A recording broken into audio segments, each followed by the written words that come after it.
sebenarnya Tan Malaka itu selama 20 tahun di luar negeri itu ngapain aja? Apa iya memang gak ada kaitannya dengan perjuangan di dalam negeri? Apa iya dia pergi 20 tahun di luar negeri itu dan blas ngilang begitu saja? Lalu datang-datang ke Indonesia pas mau proklamasi? Apa iya? Kalau begitu mari kita simak bersama. Oke. Tuan dan Puan yang mulia, pertama-tama perlu kita pahami bahwasannya Tan Malaka itu melanglang buana, mengembara, berkelana di luar negeri bukan karena keinginan dia semata. Bukan seperti pergi pesiar, liburan panjang, long holiday. Bukan seperti itu. Tan Malaka terpaksa meninggalkan tanah yang dia cintai karena ada situasi dan kondisi yang memaksanya. Apa itu? Dia dibuang oleh pemerintah kolonial Hindia Belanda. Tan Malaka mencoba untuk memadukan semua kekuatan rakyat, lintas ideologi, lintas profesi, lintas kedaerahan, bersama-sama berjuang untuk mendorong kemerdekaan Indonesia. Kolonial Hindia Belanda melihat Tan Malaka ini musuh. Tan Malaka ini orang yang berbahaya. Tan Malaka ini adalah orang yang berbahaya bagi kolonialisasi Hindia Belanda. Karena itu dia harus dibungkam. Makanya tanggal 2 Maret 1922 Tan Malaka kemudian ditangkap. Dia ditangkap ketika sedang mengunjungi sekolah rakyat di Bandung. Rencananya Tan Malaka hendak dibuang ke Kupang, tapi kemudian kebijakan itu direvisi menjadi internir, pembuangan, pengucilan ke luar negeri, ke Nederland. Sejak pembuangan oleh pemerintah kolonial Hindia Belanda itu, Tan Malaka kemudian menjadi bujang rantau. Dia berkelana dari kota ke kota, dari negara ke negara. Dia menyambangi Amsterdam, Rotterdam, Berlin, Moskow, Kanton, Manila, Singapura, Padang Besar, Bangkok, kembali ke Manila, pergi ke Amoy, dari Amoy pergi ke Shanghai, ke Hong Kong. Rangon kemudian dia ke Singapura. Semua itu terjadi selama 20 tahun. Panjang ya. Namun sejauh-jauhnya bangun terbang, pada akhirnya kembali ke kubangan juga. Tan Malaka dapat kesempatan itu ketika Perang Dunia Kedua terjadi, ketika Jepang menginvasi Asia Tenggara, termasuk Hindia Belanda. Tan Malaka kemudian berangkat dari Penang ke sekitaran Medan, menumpangi kapal tongkang, berlayar berhari-hari, menyintas badai di lautan. Dalam pengembaranya di luar negeri tadi, Tan Malaka kemudian berinteraksi dengan banyak tokoh, banyak pemimpin rakyat yang kelak mengubah wajah kolonialisasi di Asia. Dia berkawan dengan Dr. Sun Yat-sen. Dia mengenal M.N. Roy dari India. Dia bersahabat dengan Ho Chi Minh, dengan Katayama dari Jepang. Dia juga dekat dengan para pendukung Jose Rizal di Manila. Bahkan ketika pergi ke Moskow, Tan Malaka sempat menebar Stalin yang ingin memusuhi Pan-Islam. Bagi Tan Malaka, Pan-Islam itu justru mesti didukung. Karena Pan-Islam adalah sebuah gerakan untuk melawan kapitalisme, melawan imperialisme di tanah-tanah jajahan. Pan-Islam tidak perlu dimusuhi, malah perlu didukung. Lalu kemudian Tan Malaka membeber bagaimana pengalaman dia ketika mencoba mensinergikan antara gerakan kiri dan gerakan kaum Islam di tanah Jawa, di Hindia Belanda. Jadi semua perjalanan Tan Malaka di luar negeri itu sesungguhnya cuma punya satu tujuan, melawan imperialisme, termasuk memerdekakan Indonesia. Namun jangan dipikir sepanjang mengembara di luar negeri itu kehidupan Tan Malaka itu menyenangkan. Justru malah sebaliknya, karena Tan Malaka kemudian melawan imperialisme, dia kemudian dikejar-kejar oleh polisi rahasia bangsa-bangsa barat, Amerika Serikat, Prancis, Inggris, Belanda, juga bangsa-bangsa timur, Jepang dan Cina. Karena itu Tan Malaka juga kemudian punya 23 nama samaran. Dan sepanjang 20 tahun itu, kehidupan Tan Malaka mulai disebut luntang-lantung. Sebagai orang buruan, dia nggak dapat subsidi dari pemerintah kolonial Hindia Belanda. Jadi berbeda ya, pemimpin-pemimpin rakyat yang kemudian dikucilkan, dibuang oleh pemerintah kolonial Hindia Belanda di Santero Nusantara itu, mungkin di Ende, di Bengkulu, di Banda Neira, di Digul, itu tetap mendapatkan subsidi dari pemerintah kolonial Hindia Belanda. Mereka paling tidak bisa bertahan hidup, walaupun ya tidak bisa dikatakan cukup. Nah, berbeda dengan Tan Malaka. Tan Malaka benar-benar nggak dapat subsidi itu, dia kan orang buruan, ya kan? Karena itu mau nggak mau, akhirnya dia mesti melaksanakan apa yang sering dia ngomongin. Siapa yang tiada bekerja, tiada pula akan dapat makan.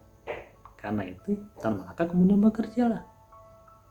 Dia menjadi redaktur The Dawn, majalah Fajar, majalahnya kaum buruh pelayaran Transpasifik di Kanton. Dia menjadi kontributor El Debate, surat kabar di Manila. Dia menjadi jurnalis Bangkir Weekly di Shanghai. Dia juga pernah menjadi kerani di Singapura. Dia juga sempat mendirikan sekolah di Amoy. Tan Malaka menjadi guru bahasa asing.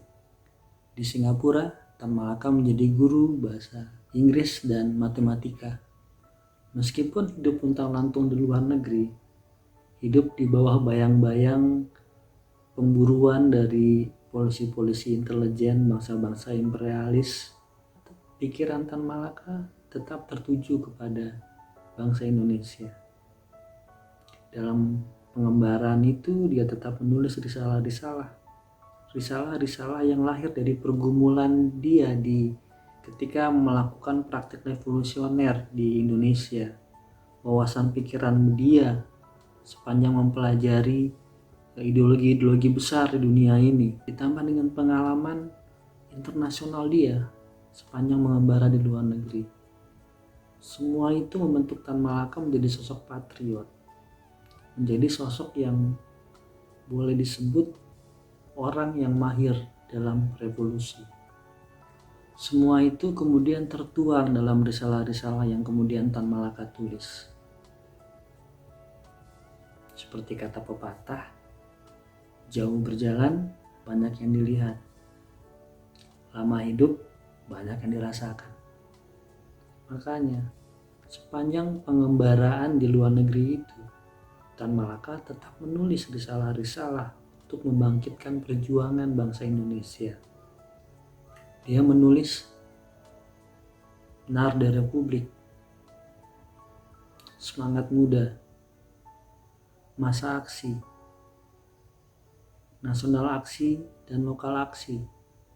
Juga sejumlah risalah-risalah Pari.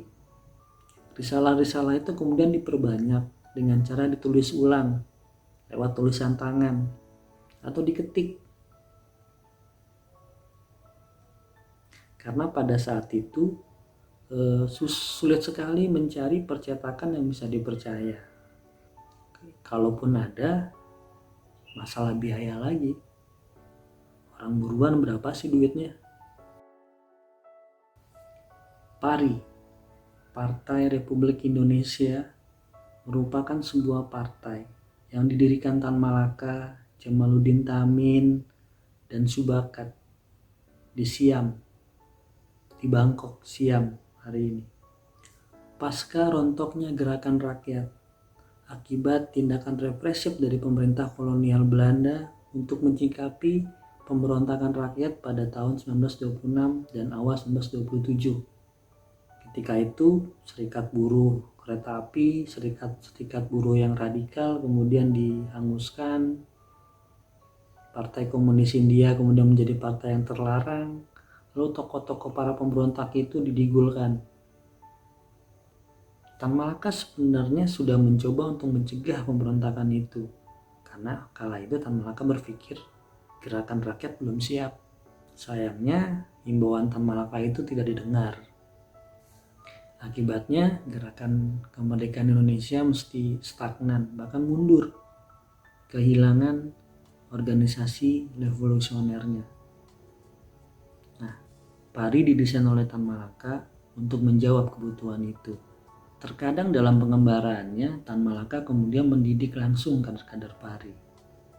Kader-kader PARI ini kemudian menyebar ke seantero Asia Timur, di Malaysia, Singapura, Filipina, Thailand, termasuk juga ke Tiongkok.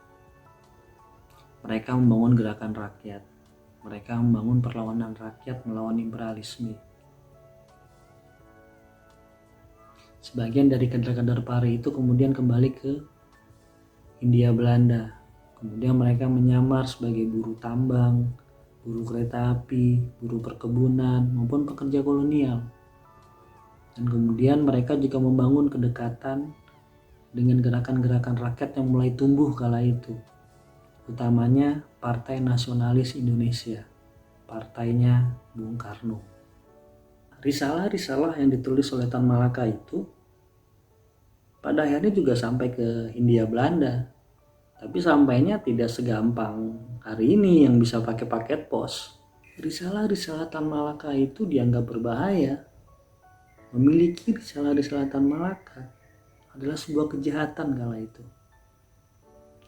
Mereka yang punya bisa digelandang ke penjara. Mirip-mirip dengan apa yang terjadi pada era Orde Baru ya.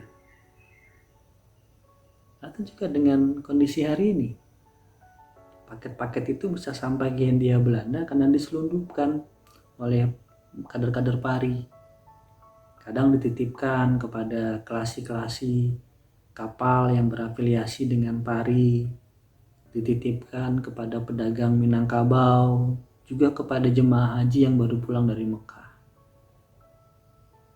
Sampai di Indonesia, sampai di Hindia Belanda, risalah itu kemudian pindah dari tangan yang satu ke tangan yang lain, hingga akhirnya sampai kepada Bung Karno, kepada generasi awal Partai Nasionalis Indonesia. Tahap selanjutnya, risalah-risalah itu kemudian juga dibaca oleh para pemuda-pemuda generasi berikutnya, seperti Sukarni, Khairul Saleh, Adam Malik, Wikana, para pemuda Menteng yang kelak akan menjadi motor dari peristiwa Rengas Dengklok.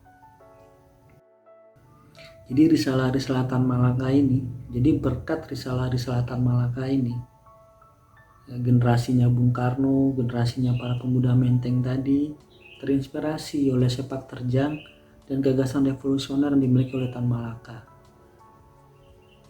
Masa aksi sering dikutip di mana-mana dan juga menjadi pedoman bagi perjuangan rakyat, perjuangan masa rakyat. Dari Republik menjadi sebuah rujukan republik seperti apa yang hendak dibangun setelah Indonesia merdeka. Pendek kata, meskipun Tan Malaka berjuang dari luar negeri, apa yang dia lakukan itu sesungguhnya mempengaruhi pergerakan rakyat di dalam negeri.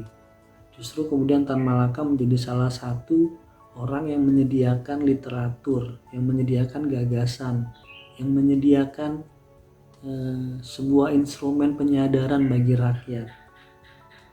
Dan apa yang kemudian Tan Malaka wariskan tadi, sedikit banyaknya berpengaruh bagi para pemimpin rakyat tadi dari satu generasi ke generasi berikutnya, hingga akhirnya berujung kepada kesadaran untuk menuntut kemerdekaan Indonesia.